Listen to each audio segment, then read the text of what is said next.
So, this is interesting because it is um it is a great interest, I think, to a lot of people, especially from who aren't from my town, would think that we are all Labour supporters through and through. And yes, to a certain extent, that is very, very much true, for Barnsley Town. It is, a traditional, mining town, lost its pits, very, very, very strong, like, union presence throughout the town, still to this day, which has really kept, I think, the Labour sort of hold on this area. It was one of the only, I would say, very few like red wall towns that didn't fall, of course, to the 2019 Boris wave. Very few. When again on that particular election, like you were seeing literally just it almost looking like it was going to be surrounded by, you know, by blue, but that didn't happen. Um, Obviously, we have seen in Barnsley over the years that the rise of, the BMP. Barnsley came very, very close at one point to potentially electing the very first ever BMP representative. This is a very shameful moment, I think, in our history as a town, but we came close. Luckily, it didn't happen, but we came close, closer than anywhere else. And of course, we are now, of course, seeing the rise of reform, which is why I've said I am doing a lot of these reform videos, because again, in 2026, we are going to see again another wave of local elections, and again, my town will be in that mix.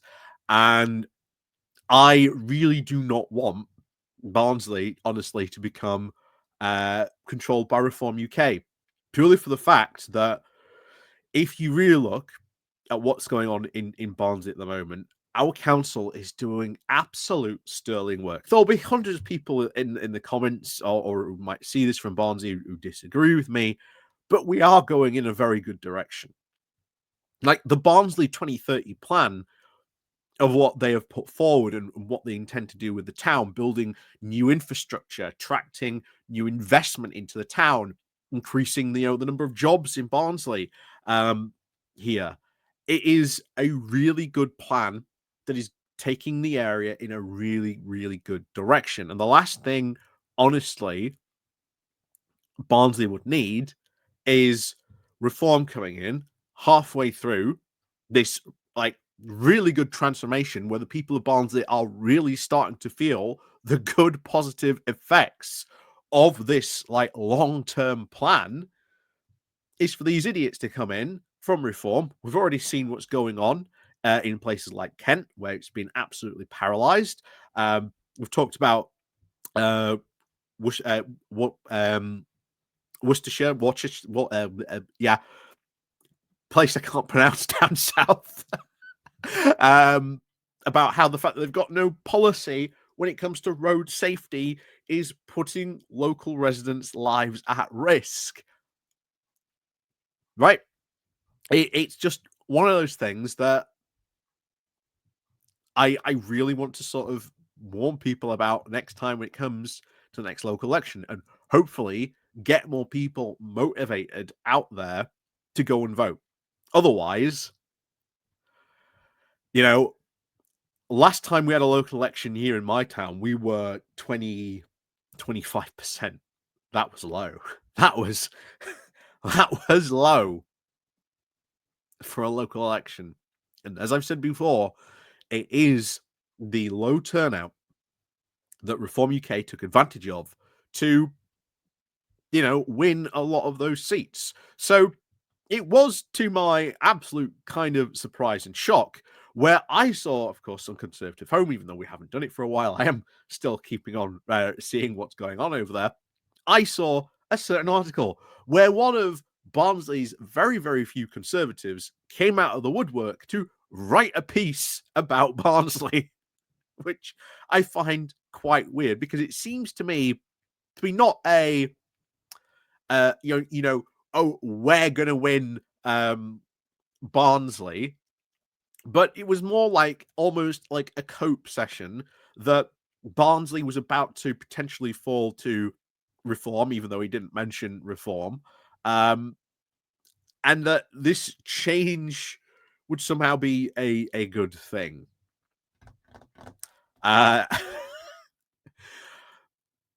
Anyway, we'll get into this in a moment. But before we do go on into this, please do remember to click the like, share, and subscribe button down below. Of course, there are my Patreon page link. There's the Buy Me a Coffee link where you can buy me coffee, the YouTube thank you button, and of course, as always, there's the YouTube membership down below as well. And of course, it is Wednesday as well, so there will be a new video for the Patreon members and the YouTube membership members up as well. In fact, I think it's already up at the moment, so go give that a watch. So, although after this one, though. So, let's crack on into this. Over on, of course, Conservative Home, Councillor Robert Barnard from Penistone East. And if you are from Barnsley, you know, this is where all the Conservatives live, out in Penistone. Anyway, he starts. I was born in Barnsley. I have lived here all my life, and I've been a Conservative member of the Barnsley Metropolitan Borough Council since 2006. This is where it gets really weird. I do not know why he opened with this, but okay. He said, I remember shortly after I was elected asking why Latin was not taught in the borough's schools. Why? Why are you wanting Latin to be taught to schools? Like, if he'd said French or maybe German, I could understand that. But why Latin of all things? You can still see this guy, again, 2006, that, you know, Jacob Rees-Mogg level of conservatism was there. Anyway, to which one of the old Labour councillors replied, "Nay, lad, then they'd be knowing what motto meant." And here's the thing. I do like that response from that old Labour councillor. Again, he doesn't say who it was, but good response. Good response. It is, of course, spectalia imago, judges, of course, by our actions. So readers can, of course, draw their own conclusions as to the reasons for that educational omission.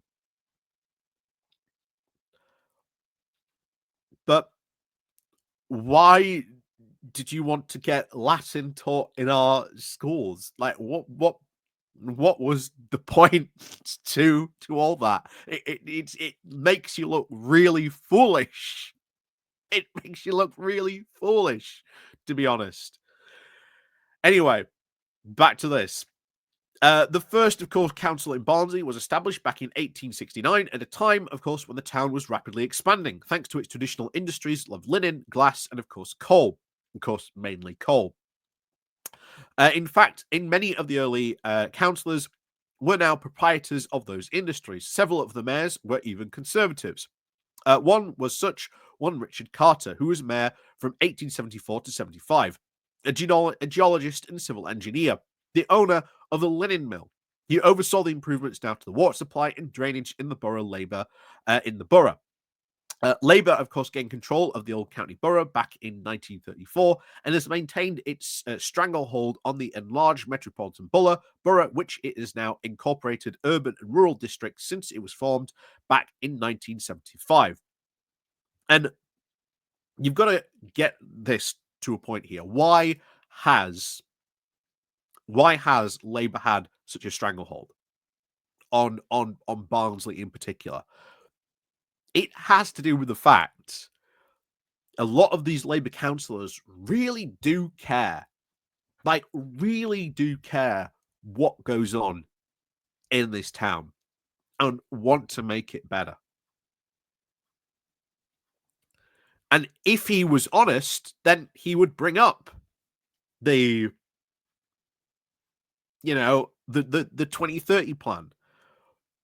He would bring up the the huge numbers of investments that they've managed to attract to the town, the massive increase in jobs that the council has managed to generate, the enterprising Barnsley scheme, which was a flagship program that they was created right here in Barnsley and then has now been rolled out across other councils throughout the UK because it proved to be such a really good program, helping residents here start up their own business, some of which have gone on to become multi-million pound businesses. And where is their home? Right here in Barnsley.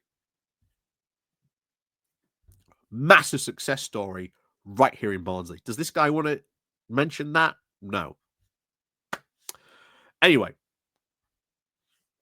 the area, of course, changed over decades with the demise of the traditional industries. Now, of course, due to its proximity, due to major transport routes such as the M1, and its location with the commuting distance of Leeds, Bradford, Huddersfield, Wakefield, and Sheffield, it has become a popular dormitory town.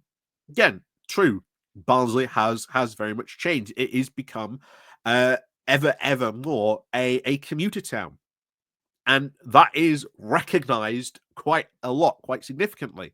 Our population has increased because of that, of those people wanting to live in Barnsley. And the people here and people in charge of the council recognizing that and wanting to improve that. So, new buildings, of course, is not universally welcomed, especially when it, of course, undermines the traditional character of villages and when the infrastructure is not correspondingly enhanced. Would this be a reference to the fact that a lot of new housing developments, where they have wanted to build these, let's say in Penistone, where this guy is, and they've wanted to try and build those houses, and then when they've tried to improve the infrastructure, shall we say a certain councillor who might have even written this piece has been incredibly obstructive about that.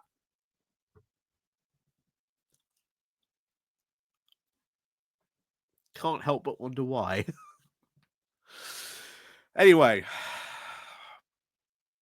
it would, of course, be churlish not to point out some of the course most recent improvements, such as the revitalised town centre known as the Glassworks, its new shopping, leisure, and entertainment venues attracting now an increasing footfall.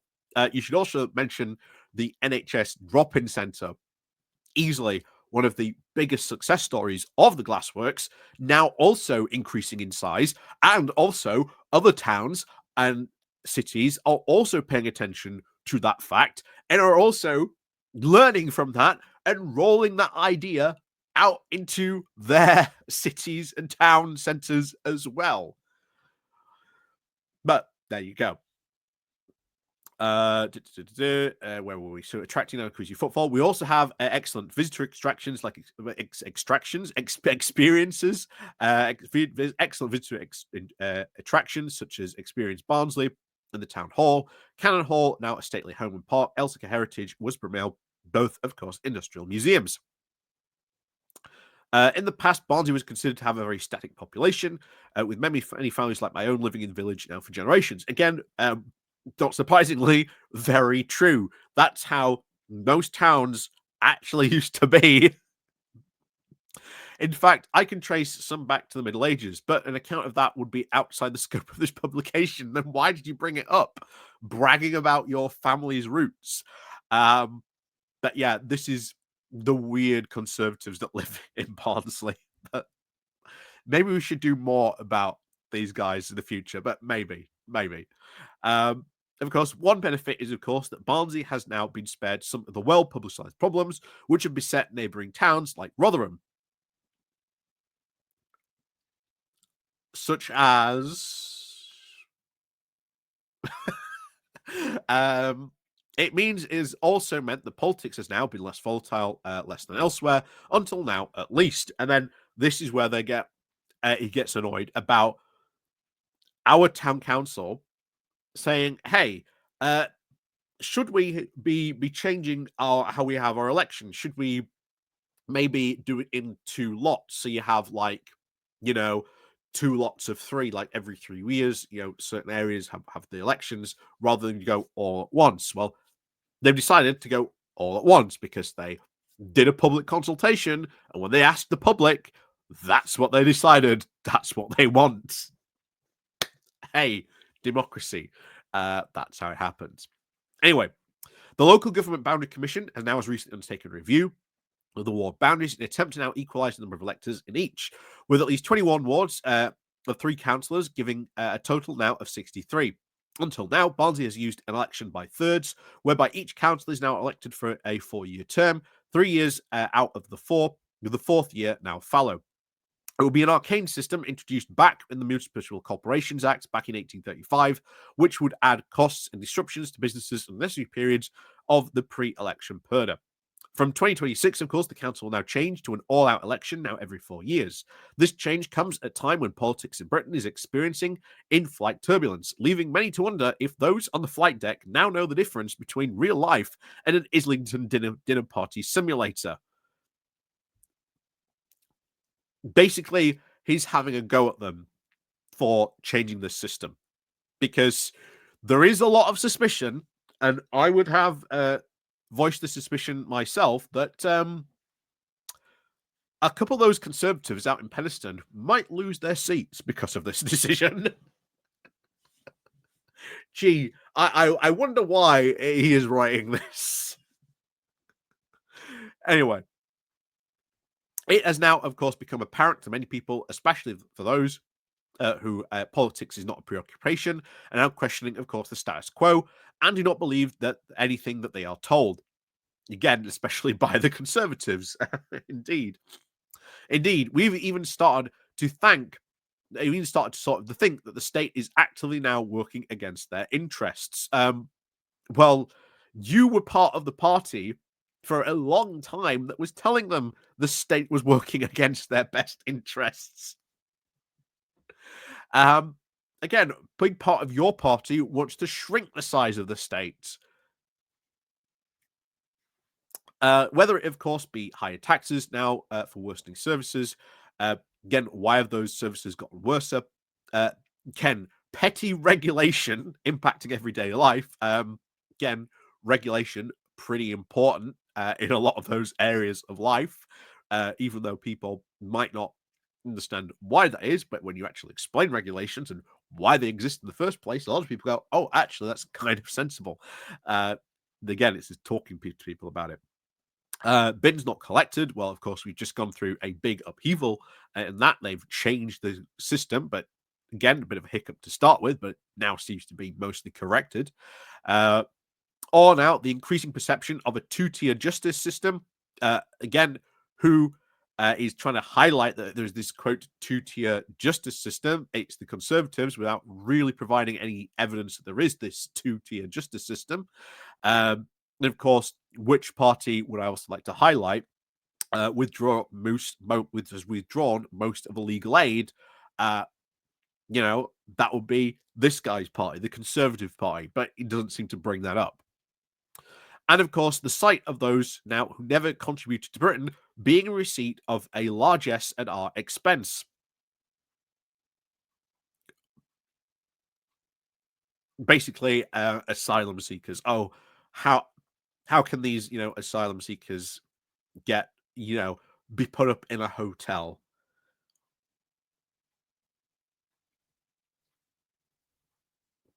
It's because there isn't enough accommodation for them. And we have a large number of asylum seekers in that case who are waiting to go through processing. Why are we waiting to go through this? Because the Conservatives broke the asylum system. Is he going to mention that? Of course not.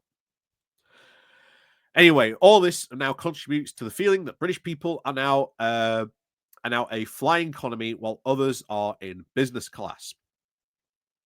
The big question here is in Barnsley is how this will all affect the outcome of the 2026 elections, which parties will benefit and which will now see declining fortunes.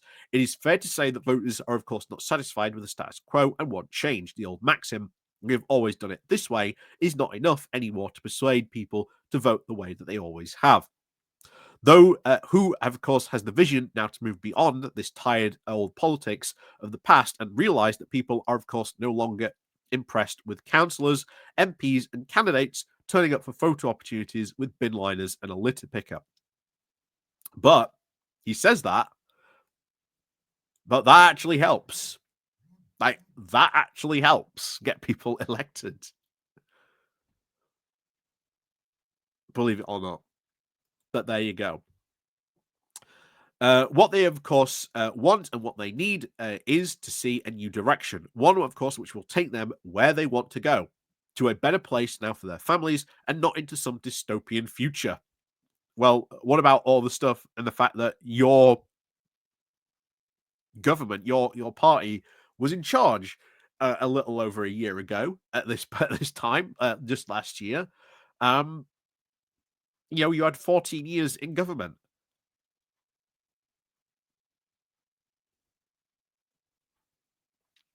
You didn't seem to really do all that well. And of course, the disaster that it all turned out to be, the end of you. Now, this is, of course, a challenge for all parties to at least offer a positive vision, trying to prioritize results over the bureaucratic process, as well as trying to get bins empties or be judged by their actions. We'll see. Bit of a weird, cryptic message there from Councillor Barnard for sure. That's for certain. I think this guy is crowing. I think he's worried about losing his seat. I think he's seen the recent elections and think, oh wow, I might be next. I think he could very well be next. There's been a big rumor for a while about, shall we say, the number of reform voters switching over into Penistone. So, is this an early stage? I am prepared to move because I want to be with the party that prioritizes getting things done. Like, apparently, like all these reform councils are claiming that they're getting things done, when in matter of fact, they're doing nothing and by results making things worse. I don't know. You let me know what you think to this. I found this quite weird, especially as someone who, again, lives in Barnsley. I found it quite weird, quite frankly, coming from a Conservative councillor. But as I've said before, the Conservatives in Barnsley are quite a weird bunch, and we're not talking about all Conservative councillors. We're talking like the deep blue Conservatives, because they are quite weird, to say the least. As you can see here, like, why on earth would you want to? Why aren't our children learning Latin? What? Anyway, as always, thank you very much. Let me know what you think about this down below. I think that was kind of weird, to be honest. But anyway, as they say, Conservative Home, best comedy website online. So, as always, we'll see you all next time.